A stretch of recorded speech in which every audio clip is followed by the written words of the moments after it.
After 7 days, the temporary ceasefire has ended in Gaza. According to the Israeli military, it resumed combat operations moments after accusing Hamas of firing rockets at Israel.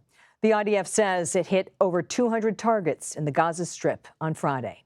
During the week-long ceasefire, Hamas released more than 100 hostages in exchange for 240 Palestinian prisoners. It's believed over 130 hostages remain in Gaza. CBS News' Lilia Luciano begins our coverage from Tel Aviv. Renewed airstrikes mark the end of the temporary ceasefire, but the fog of war isn't thick enough to cover the failures that led to the October 7th attacks. A lack of intelligence, however, wasn't the problem, says Margaret Vanstein. I think that the main thing that failed is just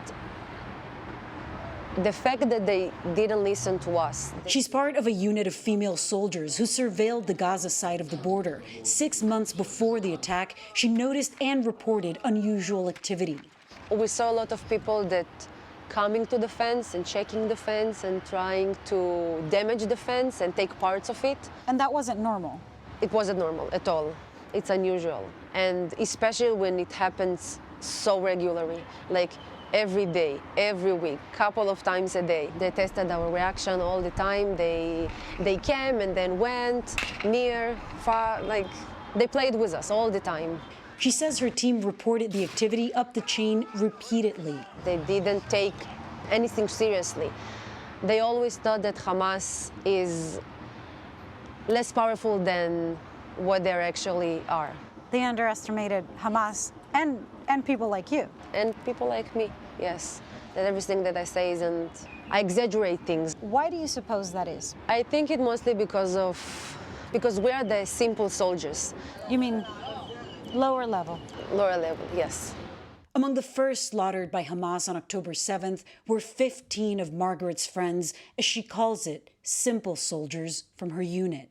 And an intel analyst at another unit raised the alarm in July, according to the New York Times. The paper also reports more than a year before the attack, Israeli officials obtained a 40-page Hamas battle plan, the Israelis codenamed Jericho Wall.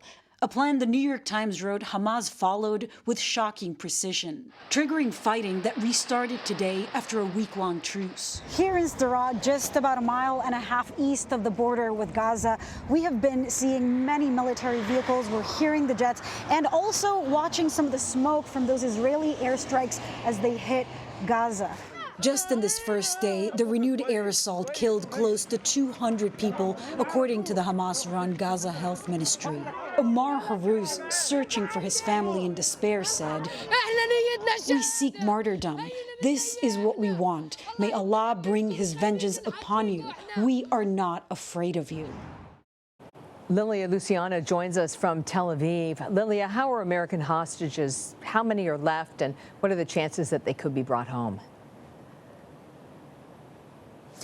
Well, Catherine, right now it's around 8 hostages that remain in captivity. Some of them are soldiers.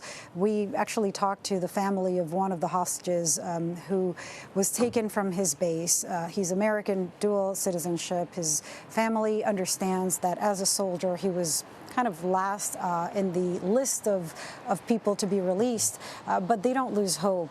There are elderly people, there are other soldiers, and so, of course, the U.S., Secretary Blinken was just here yesterday, continue to put pressure to extend the ceasefire, to allow more aid into Gaza.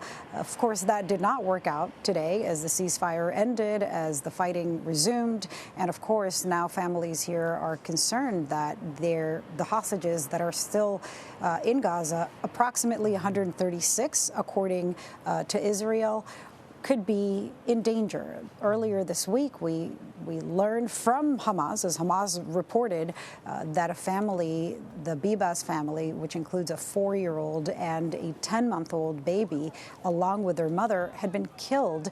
Hamas alleges it was an Israeli airstrike that killed them. So, of course, the families of those hostages, many of whom are also the attendees who were abducted from that Nova music festival, elderly people, vulnerable people, and soldiers could be in the crossfire, could be in the line of fire, could be at risk right now. Lilia Luciano in Tel Aviv, thank you for your reporting.